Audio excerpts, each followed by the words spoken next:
नमस्कार। आज हम बात कर रहे हैं ऑप्शन ट्रेडिंग की। ये एक ऐसी दुनिया है जो सिर्फ शेयर खरीदने बेचने से काफ़ी आगे है। इसमें ज़्यादा मुनाफे की संभावना तो दिखती है, लेकिन हाँ, जोखिम भी उतना ही ज़्यादा है। तो सवाल ये है कि भाई इसे समझें कैसे और इस्तेमाल कैसे करें। हमारे पास जो जानकारी है वो ऑप्शन ट्रेडिंग पर एक तरह की पूरी गाइड जैसी है। इसमें सब कुछ है। ऑप्शन क्या हैं, वो मुश्किल से लगने वाले शब्द, ट्रेडिंग होती कैसे है, कुछ आम रणनीतियाँ, क्या खतरे हैं, माइंडसेट कैसा होना चाहिए, कौन सी किताबें हैं, और पता है, एक 30 दिन का लर्निंग प्लान तक दिया हुआ है। तो आज हमारा मकसद है कि इस थोड़े जटिल से विषय को परत दर परत खोलें, कोशिश करें कि इसे आसान बना दें और जो सबसे ज़रूरी बातें हैं वो सामने लाएं। तो चलिए शुरू करते हैं, देखते हैं ये ऑप्शन ट्रेडिंग आखिर है क्या चीज़। तो सबसे पहला एकदम बेसिक सवाल, ये ऑप्शन होता क्या है? इसे ना एक तरह का सौदा या कॉन्ट्रैक्ट समझिए। ये आपको एक हक देता है।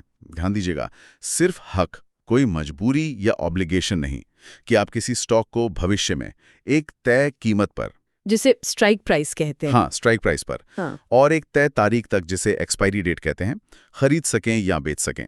और मजे की बात यह है कि अगर मार्केट आपकी सोच के हिसाब से नहीं चला तो आप इस सौदे से पीछे हट सकते हैं। आपका नुकसान बस वो छोटी सी रकम जो आपने ये हक खरीदने के लिए दी थी, प्रीमियम जिसे कहते हैं। अच्छा, और इसके दो मुख्य प्रकार भी होते हैं ना? मैंने सुना है कॉल और पुट। हाँ, बिल्कुल सही सुना है। पहला है कॉल ऑप्शन। कॉल ऑप्शन ये आपको भविष्य में स्टॉक खरीदने का अधिकार देता है। तो अगर आपको लगता है कि अरे वाह, ये स्टॉक तो ऊपर जाने वाला है, तो आप कॉल ऑप्शन खरीद सकते हैं, उस तेजी से फायदा उठाने की एक कोशिश। और दूसरा वाला? पुट। हाँ। दूसरा है पुट ऑप्शन। ये कॉल का बिल्कुल उल्टा है। ये आपको भविष्य में स्टॉक बेचने का अधिकार देता है। मतलब अगर डर है कि कोई स्टॉक गिरेगा। बिल्कुल, अगर लगता है कि बाजार गिरने वाला है या कोई खास स्टॉक नीचे जाएगा, तो पुट ऑप्शन खरीदकर आप उस गिरावट से भी मुनाफा कमा सकते हैं। चलिए इसे ना एक छोटे से उदाहरण से समझते हैं। मान लीजिए कोई कंपनी क है, उसका शेयर अभी 100 रुपए पर है और आपको लगता है या आपका एनालिसिस कहता है कि भाई अगले महीने ये 120 रुपए तक पहुंच जाएगा। तो आप क्या कर सकते हैं? आप शायद कंपनी का एक कॉल ऑप्शन खरीद लेंगे। मान लेते हैं उसका प्रीमियम यानी कीमत 5 रुपए है। अब अगर शेयर सच में 120 या उससे भी ऊपर चला गया, तो आपके ऑप्शन की कीमत बढ़ेगी और आपको अच्छा खासा मुनाफा हो सकता है। लेकिन मान लीजिए उम्मीद गलत निकली, शेयर 100 रुपए से गिरकर 90 रुपए पर आ गया, तो यहाँ वो हक मजबूरी नहीं वाली बात काम आती है। आपको वो महंगा शेयर 100 रुपए में खरीदने की कोई जरूरत नहीं। आपका मैक्सिमम नुकसान कितना हुआ? बस वो 5 रुपए जो आपने प्रीमियम दिया था। तो ये लिमिटेड रिस्क हाई रिवॉर्ड वाली बात जो कहते हैं, वो इसी वजह से है। हाँ, संभावना तो यही बनती है, लेकिन खैर आगे जोखिमों पर भी बात करेंगे। अच्छा, ये प्रीमियम वाली बात दिलचस्प है। अब ऑप्शन ट्रेडिंग में कुछ खास शब्द हैं, है ना? उन्हें समझे बिना तो आगे बढ़ना मुश्किल होगा। हमने स्ट्राइक प्राइस, जिस कीमत पर सौदा होगा, और एक्सपायरी डेट, उस सौदे की आखिरी तारीख की बात कर ली। और प्रीमियम, वो कीमत जो ऑप्शन खरीदने के लिए दी। इनके अलावा और कौन से शब्द हैं जो जरूरी हैं? हाँ, 3 और है जो बार बार सुनने को मिलेंगे। In the money ITM, out of the money OTM और एट द मनी ATM। सुनने में थोड़े टेक्निकल लगते हैं। हाँ, लगते हैं, पर इनका मतलब काफी सीधा है। ITM इन द मनी का मतलब है कि आपका ऑप्शन फिलहाल फायदे में चल रहा है। जैसे मान लीजिए आपने 100 रुपए के स्ट्राइक प्राइस वाला कॉल ऑप्शन लिया है और स्टॉक अभी 105 रुपए पर ट्रेड कर रहा है, तो आपका ऑप्शन ITM है। क्यों? क्योंकि आप उसे इस्तेमाल करके एक्सपायरी से पहले तुरंत 5 रुपए कमा सकते हैं। हाँ, प्रीमियम और ब्रोकरेज की कॉस्ट अलग है, पर थ्योरेटिकली फायदा है। ठीक है, ये हुआ ITM। और OTM, out of the money, इसका ठीक उल्टा। उसी 100 रुपए वाले कॉल ऑप्शन के उदाहरण में अगर स्टॉक अभी 95 पर है, तो वो ऑप्शन OTM है, क्योंकि अभी उसे इस्तेमाल करने का कोई मतलब नहीं, कोई फायदा नहीं। और तीसरा था ATM। हाँ, ATM, एट द मनी। जब स्टॉक की मौजूदा कीमत और ऑप्शन का स्ट्राइक प्राइस लगभग बराबर हों, जैसे 100 रुपए के स्ट्राइक पर स्टॉक 100 रुपए 50 पैसे या 99 रुपए 75 पैसे पर हो। बिल्कुल आसपास। और ये ITM, OTM, ATM समझना सिर्फ परिभाषा रटना नहीं है, ये जानना इसलिए जरूरी है क्योंकि ये सीधे सीधे ऑप्शन के प्रीमियम पर असर डालते हैं। अच्छा, कैसे? देखिए, ITM ऑप्शन का प्रीमियम ज्यादा होगा। क्यों? क्योंकि उसमें एक अंदरूनी वैल्यू है, जिसे इंट्रिंसिक वैल्यू कहते हैं, वो जो तुरंत फायदा दिख रहा है। OTM ऑप्शन सस्ते होते हैं, उनमें इंट्रिंसिक वैल्यू तो शून्य होती है, बस टाइम वैल्यू होती है। टाइम वैल्यू मतलब वो उम्मीद। हाँ बिल्कुल, वो उम्मीद के एक्सपायरी डेट आने तक शायद ये स्टॉक मूव करेगा और ऑप्शन आईटीएम बन जाएगा। प्रीमियम कैसे तय होता है? इसमें स्टॉक का मौजूदा भाव, स्ट्राइक प्राइस, एक्सपायरी में कितना टाइम बचा है और एक बहुत ज़रूरी चीज़, बाजार की उम्मीद या सेंटिमेंट, जिसे इम्प्लाइड वॉलेटिलिटी कहते हैं, ये सब मिलकर प्रीमियम तय करते हैं। तो इन शब्दों को और इनके असर को समझना यही सही ट्रेडिंग निर्णय लेने की पहली सबसे ज़रूरी सीढ़ी है। सही कहा। मतलब सिर्फ भाव देख लेना काफी नहीं है। अच्छा, तो अब जब हमने ये बेसिक बातें समझ ली हैं, तो सवाल आता है कि असल में ट्रेड करें कैसे? क्या प्रक्रिया है इसकी? क्या ये उतना ही आसान है जैसे हम शेयर खरीदते बेचते हैं? तरीका थोड़ा अलग है, पर ऐसा नहीं कि बहुत मुश्किल हो। इसे कुछ स्टेप्स में बांट सकते हैं। पहला कदम तो वही रहेगा, आपको चुनना होगा कि आप किस स्टॉक पर या शायद इंडेक्स पर, जैसे निफ्टी या बैंक निफ्टी, ट्रेड करना चाहते हैं। ठीक है। फिर आपको अपनी एक राय बनानी होगी। क्या लगता है, ये ऊपर जाएगा या नीचे? इसी के आधार पर आप तय करेंगे कि कॉल ऑप्शन लेना है या पुट ऑप्शन। ओके, स्टॉक चुन लिया, दिशा भी सोच ली। अगला कदम? अगला कदम है सही स्ट्राइक प्राइस और सही एक्सपायरी डेट चुनना। ये थोड़ा सा ट्रिकी हो सकता है। कैसे? देखिए, अगर आपको लगता है स्टॉक बस थोड़ा ही बढ़ेगा, तो आप शायद मौजूदा कीमत के नज़दीक का यानी एटीएम स्ट्राइक प्राइस चुनेंगे। अगर लगता है कि नहीं, ये तो बहुत तेजी से भागेगा, तो शायद आप थोड़ा दूर का ओटीएम स्ट्राइक चुनेंगे। वो सस्ता मिलेगा, लेकिन उसके आईटीएम होने के चांस भी कम होंगे। और एक्सपायरी डेट, वो भी बहुत अहम है। क्या आप बस अगले कुछ दिनों के मूव पर ट्रेड कर रहे हैं, या आपको लगता है कि इस बदलाव में कुछ हफ्ते लग सकते हैं? उसी हिसाब से नज़दीक की या दूर की एक्सपायरी चुननी होगी। समझ गया। और फिर आता है असली सौदा, ऑप्शन खरीदने का। हाँ, तीसरा स्टेप है प्रीमियम चुकाकर ऑर्डर प्लेस करना। आप अपने ब्रोकर के ट्रेडिंग प्लेटफॉर्म पर जाएंगे, अपनी पसंद का ऑप्शन चुनेंगे, मतलब सही स्टॉक, सही स्ट्राइक, सही एक्सपायरी वाला कॉल या पुट। देखेंगे कि उसका प्रीमियम क्या चल रहा है और बस खरीद लेंगे। और खरीदने के बाद क्या बस इंतजार करना है कि लॉटरी लगेगी या नहीं? अरे नहीं, बिल्कुल नहीं। चौथा और शायद सबसे ज़रूरी स्टेप है अपने ट्रेड पर लगातार नज़र रखना। ऑप्शन की कीमतें बहुत तेजी से बदलती हैं, सेकंडों में। तो अगर बाजार आपकी सोच के मुताबिक चल रहा है, तो आपको फैसला लेना होगा कि कब मुनाफा बुक करना है। ज्यादा लालच में रुकना कई बार भारी पड़ जाता है, क्योंकि प्रीमियम वक्त के साथ घटता भी है, जैसे एक्सपर्ट बता रही थी। और अगर उल्टा चल पड़ा तो नुकसान को सीमित रखना सबसे जरूरी है। या तो आपने पहले से कोई स्टॉप लॉस सोच रखा हो, उस पर निकल जाएं, या फिर आप वो मैक्सिमम नुकसान झेलने को तैयार रहें जो आपने प्रीमियम दिया था। यहाँ पर अनुशासन, डिसिप्लिन बहुत बहुत जरूरी है। भावनाओं में बहना मतलब पैसा गंवाना, ये तो हुई प्रक्रिया। अब आते हैं रणनीतियों पर। मैंने सुना है इसमें बहुत कॉम्प्लेक्स, बहुत जटिल रणनीतियां भी होती हैं, लेकिन जो लोग शुरू कर रहे हैं उनके लिए कुछ सरल तरीके भी तो होंगे। हाँ बिल्कुल, हमेशा सरल रणनीतियों से ही शुरुआत करनी चाहिए। सबसे सीधी दो हैं, लॉन्ग कॉल और लॉन्ग पुट। ये तो वही हुई जो हमने शुरू में बात की थी। हाँ वही। अगर आपको तेजी की उम्मीद है, स्टॉक ऊपर जाएगा ऐसा लगता है, तो कॉल खरीदें, इसे लॉन्ग कॉल कहते हैं। अगर मंदी का डर है, स्टॉक गिरेगा लगता है, तो पुट खरीदें, इसे लॉन्ग पुट कहते हैं। इनमें अच्छी बात क्या है? अच्छी बात ये कि आपका नुकसान सीमित है, बस उतना ही जितना प्रीमियम दिया, जबकि मुनाफे की संभावना कम से कम थ्योरेटिकली तो असीमित हो सकती है। स्टॉक जितना ज्यादा आपकी दिशा में जाएगा उतना फायदा। ये तो समझने में काफी आसान है। और कौन सी हैं जो शुरुआती लोग समझ सकते हैं? एक और है जो काफी आम है, खासकर उन लोगों के लिए जिनके पास पहले से शेयर है, कवर्ड कॉल। कवर्ड कॉल, इसमें क्या होता है? मान लीजिए आपके पास किसी कंपनी के, जैसे रिलायंस के 100 शेयर पड़े हैं। आप उन शेयरों पर मौजूदा भाव से थोड़ा ऊपर के स्ट्राइक प्राइस का कॉल ऑप्शन बेच देते हैं। बेच देते हैं, खरीदते नहीं? हाँ, बेच देते हैं। इसे ऑप्शन राइटिंग या सेलिंग कहते हैं। इससे आपको तुरंत प्रीमियम मिल जाता है या आपकी एक्स्ट्रा इनकम हो गई। तो इसमें फायदा क्या? अगर एक्सपायरी तक शेयर उस स्ट्राइक प्राइस तक नहीं पहुंचता, तो वो पूरा प्रीमियम आपका मुनाफा। और अगर शेयर उस प्राइस तक या उससे ऊपर चला जाता है, तो आपको अपने शेयर उस स्ट्राइक प्राइस पर बेचने पड़ सकते हैं। लेकिन प्रीमियम तो आपको फिर भी मिला ही। तो ये एक तरह से अपने रखे हुए शेयरों से किराया कमाने जैसा हुआ। अगर शेयर बहुत ज्यादा ना बढ़े तो। हाँ, कुछ हद तक आप ऐसा कह सकती हैं।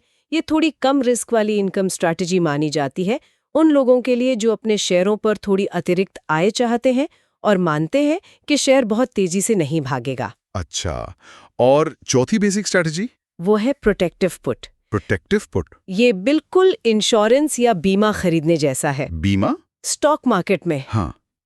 मान लीजिए आपके पास बहुत सारे शेयर हैं, आपका एक बड़ा पोर्टफोलियो है और आपको डर लग रहा है कि अरे कहीं बाजार क्रैश न कर जाए, तो आप उन शेयरों के लिए पुट ऑप्शन खरीद लेते हैं। हाँ। अब अगर बाजार सचमुच गिर गया तो आपके शेयरों की वैल्यू कम होगी, लेकिन आपने जो पुट खरीदे थे उनकी कीमत बढ़ जाएगी। तो शेयरों में हुए नुकसान की भरपाई पुट ऑप्शन से हुए मुनाफे से काफी हद तक हो सकती है। हाँ। तो ये आपके पोर्टफोलियो को बड़े नुकसान से बचाता है। हाँ बिल्कुल, ये हेजिंग का एक तरीका है। बस इसके लिए आपको पुट ऑप्शन का प्रीमियम चुकाना पड़ता है, जो बीमा की किश्त जैसा है। ये चारों रणनीतियां, जैसे आपने कहा, अलग अलग बाजार की स्थितियों और मकसद के लिए है। लॉन्ग कॉल और लॉन्ग पुट सीधी दिशा पर दांव लगाने के लिए है, तेजी या मंदी। कवर्ड कॉल तब है जब बाजार या तो स्थिर हो या हल्का सा तेज हो और आप थोड़ी इनकम कमाना चाहते हैं। प्रोटेक्टिव पुट तब है जब आप अपने मौजूदा निवेश को गिरने के जोखिम से बचाना चाहते हैं। सबसे जरूरी ये है कि ट्रेडर अपनी बाजार की समझ, वो कितना जोखिम ले सकता है और उसका लक्ष्य क्या है, इन सब के हिसाब से सही रणनीति चुने। शुरुआत में इन चारों पर फोकस करना और इन्हें अच्छी तरह समझना वो आगे की जो जटिल रणनीतियां हैं उनके लिए एक मजबूत नींव बनाता है। ये रणनीतियां सुनने में तो बड़ी दिलचस्प लग रही हैं, लेकिन आपने शुरू में ही कहा था कि इसमें जोखिम भी उतना ही ज्यादा है। तो वो कौन सी खास सावधानियां हैं जो एक ऑप्शन ट्रेडर को हमेशा ध्यान में रखनी चाहिए? हाँ, सावधानियां बहुत जरूरी हैं। सबसे पहली बात, और इसे चाहें तो कहीं बड़े अक्षरों में लिख लें, ऑप्शन ट्रेडिंग में सिर्फ वही पैसा लगाएं जिसे खोने का आप जोखिम पूरी तरह से उठा सकते हैं। मतलब घर चलाने का पैसा या बच्चों की फीस का पैसा नहीं? बिल्कुल नहीं। ये निवेश से ज्यादा सट्टेबाजी, स्पेक्यूलेशन के करीब है। आपका लगाया हुआ पूरा पैसा? हाँ, पूरा प्रीमियम डूब सकता है और अक्सर डूबता भी है, खासकर नए लोगों का। दूसरी बात, अंदाजे पर ट्रेड ना करें। बाजार की चाल को समझने की कोशिश करें, लगातार रिसर्च करें, खबरों पर नजर रखें। ऑप्शन की कीमतें सिर्फ स्टॉक के भाव से ही नहीं बदलती। हाँ, इसमें ब्याज दरें, अगर कंपनी कोई डिविडेंड दे रही है वो, और जैसा मैंने पहले कहा, बाजार का मूड या वॉलेटिलिटी, इन सब का असर पड़ता है। और जब ट्रेड कर रहे हों उस समय क्या ध्यान रखना है? ट्रेड लेने से पहले ही अपना प्लान बना लें। कितना नुकसान आप झेलने को तैयार हैं, आपका स्टॉप लॉस क्या होगा, और कितना मुनाफा होने पर आप ट्रेड से बाहर निकल जाएंगे, आपका प्रॉफिट टारगेट क्या है, और उस प्लान पर टिके रहना है। हाँ, यही सबसे मुश्किल होता है। एक बार ट्रेड ले लिया, फिर डर या लालच में आके अपने प्लान को बदलना अक्सर नुकसान कराता है। और आखिर में शुरुआत हमेशा छोटे साइज से करें, बस एक लॉट से। जैसे जैसे आपका अनुभव बढ़े, आत्मविश्वास बढ़े, आप धीरे धीरे साइज बढ़ा सकते हैं। एकदम से बड़ा दाव लगाना मतलब खुद को बड़े जोखिम में डालना। ये बातें तो खैर किसी भी तरह की ट्रेडिंग के लिए ज़रूरी हैं, लेकिन ऑप्शन ट्रेडिंग के कुछ अपने खास अनोखे जोखिम भी हैं जिनका जिक्र मैंने पहले किया था। हाँ, आपने थीटा और वेगा का नाम लिया था। जी हाँ, दो सबसे बड़े दुश्मन कह सकते हैं ऑप्शन बायर के लिए। पहला है समय क्षय, टाइम डीके, जिसे ग्रीक लेटर थीटा से दिखाते हैं। इसका सीधा सा मतलब है कि जैसे जैसे एक्सपायरी डेट नज़दीक आती जाती है, ऑप्शन की वैल्यू अपने आप कम होती जाती है, खासकर ओटीएम ऑप्शंस की, भले ही स्टॉक का भाव वहीं का वहीं क्यों ना खड़ा हो। मतलब वक्त ही पैसा खा रहा है। बिल्कुल, हर गुजरता दिन ऑप्शन खरीदने वाले की जेब से कुछ पैसे निकाल रहा है और ऑप्शन बेचने वाले की जेब में डाल रहा है। समय यहाँ बायर के खिलाफ काम करता है। और दूसरा बड़ा फैक्टर है अस्थिरता में बदलाव, जिसे वेगा से नापते हैं। वो कैसे असर डालता है? अगर बाजार में अचानक बेचैनी बढ़ जाती है, अनिश्चितता बढ़ जाती है, मान लीजिए कोई बड़ा इवेंट आने वाला है जैसे चुनाव का रिजल्ट या रिजर्व बैंक की पॉलिसी, तो ऑप्शंस के प्रीमियम बढ़ जाते हैं, भले ही स्टॉक का भाव ज़्यादा ना बदला हो। इसे इम्प्लाइड वॉलेटिलिटी आईवी का बढ़ना कहते हैं। और अगर माहौल एकदम शांत हो जाता है, सब कुछ अनुमान के मुताबिक होता है, तो आईवी गिर जाती है और प्रीमियम भी घट जाते हैं। तो ऑप्शन ट्रेडर को सिर्फ ये नहीं देखना कि स्टॉक किधर जाएगा, बल्कि ये भी सोचना पड़ता है कि रास्ते में उतार चढ़ाव कितना रहेगा और समय कितना बचा है। बाप रे, मतलब दिशा, समय और अस्थिरता तीनों का ध्यान रखना है। ये तो वाकई इक्विटी ट्रेडिंग से कहीं ज्यादा जटिल है। इन सब तकनीकी बातों के अलावा एक और चीज है जिस पर हमारे स्रोत में और वैसे भी एक्सपर्ट्स बहुत जोर देते हैं, वो है ट्रेडर की मानसिकता, ट्रेडिंग माइंडसेट। ऐसा क्यों है कि ऑप्शन ट्रेडिंग में माइंडसेट इतना ज्यादा अहम हो जाता है? क्योंकि ये खेल बहुत तेज है। कीमतें बहुत तेजी से बदलती हैं, मुनाफा भी तेजी से दिख सकता है और नुकसान भी उतनी ही तेजी से हो सकता है। ऐसे माहौल में डर और लालच जैसी जो हमारी भावनाएं हैं वो बहुत आसानी से हावी हो सकती हैं और भावनाओं में लिए गए फैसले अक्सर गलत होते हैं। तो कैसा दिमाग चाहिए इसके लिए? एक शांत, अनुशासित और यथार्थवादी दिमाग जो भावनाओं से ज्यादा लॉजिक और प्लान पर चले। कुछ खास बातें हैं जो एक अच्छे ट्रेडिंग माइंडसेट की नींव रखती हैं। पहली और शायद सबसे मुश्किल, नुकसान को स्वीकार करना सीखें। इसे पर्सनली ना ले, मतलब हार मान ले? हार मानना नहीं, बल्कि ये समझना कि हर ट्रेड सही नहीं होगा। कोई भी ट्रेडर, दुनिया का बड़े से बड़ा ट्रेडर भी हमेशा सही नहीं हो सकता। नुकसान इस खेल का हिस्सा है। जरूरी ये है कि आप छोटे नुकसान लेकर जल्दी से उस ट्रेड से निकल जाएं ताकि वो एक बड़ा गड्ढा न बन जाए। स्टॉप लॉस लगाना और फिर उसे मानना इसी अनुशासन का हिस्सा है। दूसरी अहम बात है जोखिम प्रबंधन, रिस्क मैनेजमेंट। अपनी पूरी जमा पूंजी कभी भी एक ही ट्रेड में न लगा दे।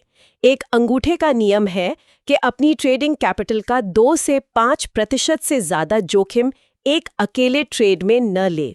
सिर्फ 2 से 5%? हाँ, ताकि अगर वो ट्रेड गलत भी हो जाए तो आपकी कैपिटल पर बड़ा असर न पड़े और आप अगला ट्रेड लेने के लिए बाजार में टिके रहें।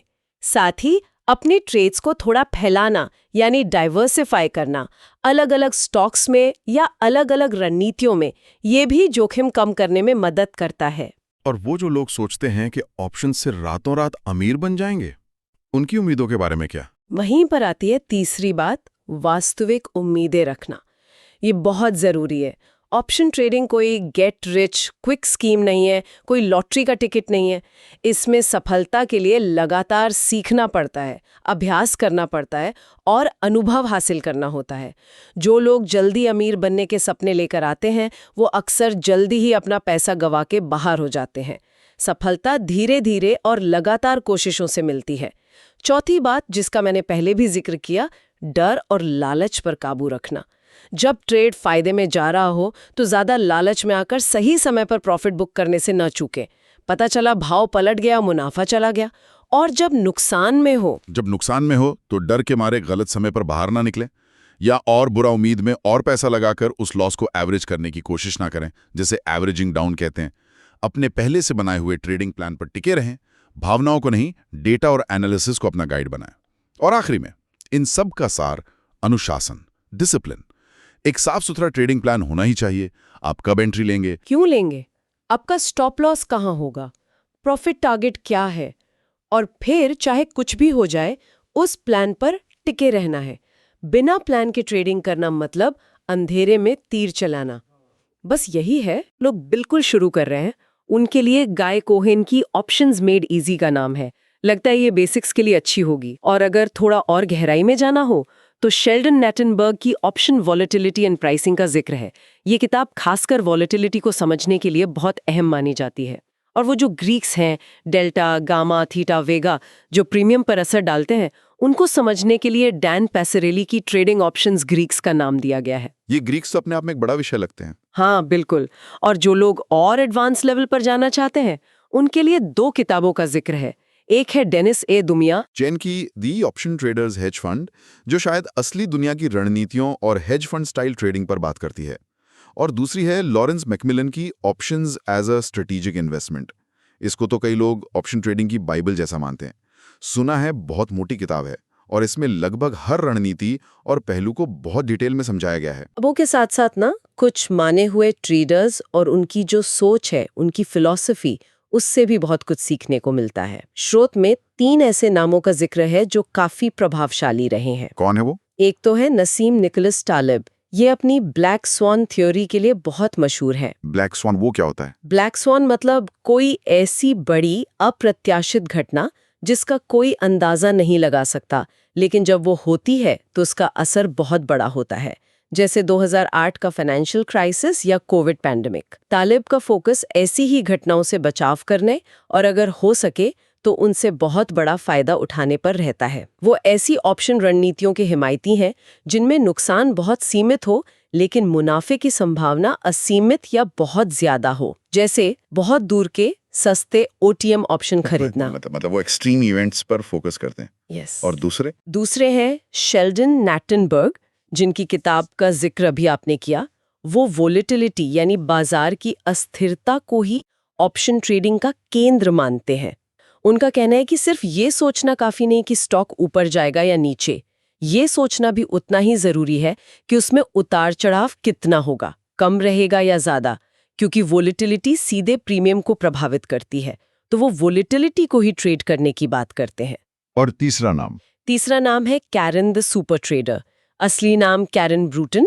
वो डिफाइंड रिस्क ट्रेडिंग के लिए जानी जाती हैं। मतलब ऐसी रणनीतियां जिनमें आप जब ट्रेड लेते हैं आपको पहले से ही पता होता है कि आपका मैक्सिमम मुनाफा कितना हो सकता है और मैक्सिमम नुकसान कितना हो सकता है। ये तो अच्छा है, रिस्क पहले से पता हो। हाँ, वो खासकर आयरन कॉन्डोर और क्रेडिट स्प्रेड्स जैसी रणनीतियों की एक्सपर्ट मानी जाती हैं। ये रणनीतियां तब सबसे अच्छा काम करती हैं जब उम्मीद हो कि बाजार एक रेंज में, एक दायरे में ही रहेगा, ज्यादा ऊपर नीचे नहीं होगा। इनसे नियमित आय, मंथली इनकम बनाने की कोशिश की जाती है। तो ये तीनों ही बड़े अलग अलग तरीके से सोचते हैं, कोई एक्सट्रीम इवेंट्स पर, कोई वोलेटिलिटी पर, तो कोई रेंज बाउंड मार्केट पर। दिलचस्प है। अच्छा, हमने बातों बातों में कई रणनीतियों का जिक्र किया। क्या हम एक बार फिर से बस संक्षेप में दोहरा सकते हैं कि कौन सी रणनीति कब ज्यादा काम आ सकती है? बस एक क्विक रिकैप। हाँ बिल्कुल, जल्दी से देख लेते हैं। लॉन्ग कॉल, अगर आपको लगता है बाजार तेज है, ऊपर जाएगा, बुलिश। इसमें नुकसान सीमित है, जितना प्रीमियम दिया मुनाफा असीमित हो सकता है। लॉन्ग पुट, अगर आपको लगता है बाजार गिरेगा, मंदा है, बेयरिश। इसमें भी नुकसान सीमित, मुनाफा असीमित। ये दोनों दिशा पर खेलने के लिए हो गए। ठीक है। कवर्ड कॉल, अगर बाजार स्थिर, साइडवेज लगता है या हल्का सा तेज लगता है, आपके पास शेयर पहले से हैं और आप उनसे थोड़ी एक्स्ट्रा इनकम कमाना चाहते हैं, जोखिम कुछ हद तक सीमित। प्रोटेक्टिव पुट, ये बीमा है, आपके पास शेयर हैं और आप उन्हें बड़ी गिरावट से बचाना चाहते हैं। ये हो गए 4 बेसिक वाले। और वो आयरन कॉन्डोर और स्ट्रैडल। हाँ। आयरन कॉन्डोर, ये तब जब आपको पक्का यकीन है कि बाजार एक दायरे में ही रहेगा, न ज्यादा ऊपर जाएगा न ज्यादा नीचे। रेंज बाउंड, इसमें मुनाफा और नुकसान दोनों सीमित होते हैं और ट्रेड लेने से पहले ही पता होते हैं। स्ट्रैडल या स्ट्रैंगल, ये तब जब आपको लगता है कि बाजार में कोई बड़ा मूव आने वाला है, बहुत ज्यादा उतार चढ़ाव, हाई वॉलेटिलिटी होगा, लेकिन आप पक्के नहीं है कि किस दिशा में, ऊपर या नीचे। बड़े मूव पर मुनाफा होता है, नुकसान सीमित रहता है। ठीक है, ये एक अच्छा सारांश हो गया। अब एक और चीज का जिक्र हमारे स्रोत में था, एक 30 दिन की सीखने की योजना। ये क्या कॉन्सेप्ट है? क्या ये वाकई काम करता है कि 30 दिन में कोई सीख जाए? नहीं, 30 दिन में एक्सपर्ट तो कोई नहीं बन सकता, लेकिन हाँ, ये एक तरह का स्ट्रक्चर्ड रोड मैप है, खासकर उन लोगों के लिए जो बिल्कुल नए हैं और जिन्हें समझ नहीं आता कि भाई शुरू कहाँ से करें। इतनी सारी चीजें हैं। तो इसका ढांचा कैसा है? स्रोत में जो बताया गया है वो कुछ इस तरह है, हफ्तों में बांटा हुआ है। पहला हफ्ता एकदम बेसिक चीजें। ऑप्शन क्या है? कॉल पुट, शब्दावली, strike, premium, expiry, ITM, OTM, ATM, Greeks का हल्का सा परिचय और सबसे जरूरी रिस्क मैनेजमेंट के मूल सिद्धांत। मतलब पहले हफ्ते थ्योरी पर जोर, ठीक है, नींव बनाना। दूसरा हफ्ता अब थोड़ी एक्शन में आए, सरल रणनीतियां सीखें। Long call, long put, covered call, protective put, इन्हें समझें और फिर किसी डेमो ट्रेडिंग प्लेटफॉर्म पर इनका अभ्यास करें। डेमो मतलब नकली पैसे से, ताकि असली पैसा दांव पर ना लगे, प्रैक्टिस के लिए। सही है। तीसरा हफ्ता थोड़ी एडवांस रणनीतियों को देखें, जैसे आयरन कॉन्डोर, स्ट्रैडल, स्ट्रैंगल, इनके पीछे का लॉजिक समझें। साथ ही वॉलेटिलिटी के कॉन्सेप्ट को और गहराई से समझें। डेमो ट्रेडिंग जारी रखें। चौथा हफ्ता अब फोकस माइंडसेट पर, ट्रेडिंग साइकोलॉजी, अपनी भावनाओं को समझना, डर और लालच से निपटना, रिस्क मैनेजमेंट के नियमों को और पक्का करना, एक ट्रेडिंग जर्नल बनाना शुरू करना, जिसमें आप अपने हर ट्रेड का रिकॉर्ड रखें, क्यों लिया, क्या नतीजा रहा, क्या सीखा। और असली ट्रेडिंग, बहुत ही छोटे स्तर पर असली पैसे से ट्रेडिंग शुरू करने की तैयारी कर सकते हैं, वरना डेमो ट्रेडिंग जारी रखना बेहतर है, जब तक सहज महसूस न करें। तो ये सिर्फ पढ़ने सुनने की योजना नहीं है, इसमें करने पर यानी प्रैक्टिस पर बहुत जोर है। डेमो ट्रेडिंग, जर्नल बनाना। हाँ बिल्कुल, योजना में रोज चार्ट देखने, बाजार पर नजर रखने, डेमो ट्रेड करने, अपनी गलतियों से सीखने और माइंडसेट पर लगातार काम करने जैसी गतिविधियां शामिल हैं। ये एक अच्छा संरचित तरीका दे सकता है जिससे सीखने की प्रक्रिया थोड़ी व्यवस्थित हो जाए। लेकिन जैसा मैंने कहा, ये सिर्फ एक सुझाव है। हर किसी को अपनी रफ्तार और अपने तरीके से सीखना होगा। 30 दिन बस एक शुरुआत है। तो आज हमने ऑप्शन ट्रेडिंग की दुनिया की काफी गहराई से पड़ताल की। हमने समझा कि ये क्या है, ये कॉन्ट्रैक्ट कैसे काम करते हैं, कुछ बुनियादी और थोड़ी एडवांस्ड रणनीतियों को देखा। हमने जोखिमों पर विस्तार से बात की, न सिर्फ पैसे खोने का जोखिम बल्कि समय और अस्थिरता जैसे छिपे हुए जोखिम भी। और सबसे बढ़कर हमने सही मानसिकता, अनुशासन और लगातार सीखने के महत्व को समझा। हमने कुछ सीखने के संसाधनों और एक 30 दिन की योजना का भी जिक्र किया। ये तो साफ है कि अगर इसे सही ज्ञान, सही तैयारी, अनुशासन और पक्के रिस्क मैनेजमेंट के साथ किया जाए तो ये एक शक्तिशाली टूल साबित हो सकता है। लेकिन हाँ, बिना तैयारी के इसमें कूदना बहुत बहुत खतरनाक हो सकता है। बिल्कुल सही कहा आपने। और अंत में एक विचार छोड़ जाते हैं सुनने वालों के लिए। हमने आज ये बात की कि ऑप्शन ट्रेडिंग सिर्फ स्टॉक की दिशा का अंदाजा लगाना नहीं है ना? इसमें थीटा यानी समय का असर, वेगा यानी अस्थिरता का खेल, और यहाँ तक कि डेल्टा दिशा का रिस्क, और गामा डेल्टा कितनी तेजी से बदलता है, जैसे कई और फैक्टर्स हैं जो ऑप्शन की कीमत तय करते हैं। इन्हें हम नॉन डायरेक्शनल रिस्क्स या पहलू कह सकते हैं। अब आगे सोचते हुए इन गैर डायरेक्शनल पहलुओं में से, जैसे समय का धीरे धीरे वैल्यू कम करना, या बाजार की अस्थिरता का अचानक बढ़ना घटना, या फिर संभाव्यता प्रोबेबिलिटी का गणित जो प्रीमियम में छिपा होता है, इनमें से कौन सा ऐसा पहलू है जिसे समझना और फिर उसे मैनेज करना आपको सबसे ज्यादा चुनौतीपूर्ण या शायद सबसे ज्यादा दिलचस्प लगता है? इस सवाल पर सोचना शायद ऑप्शन ट्रेडिंग की समझ को और भी गहरा कर सकता है।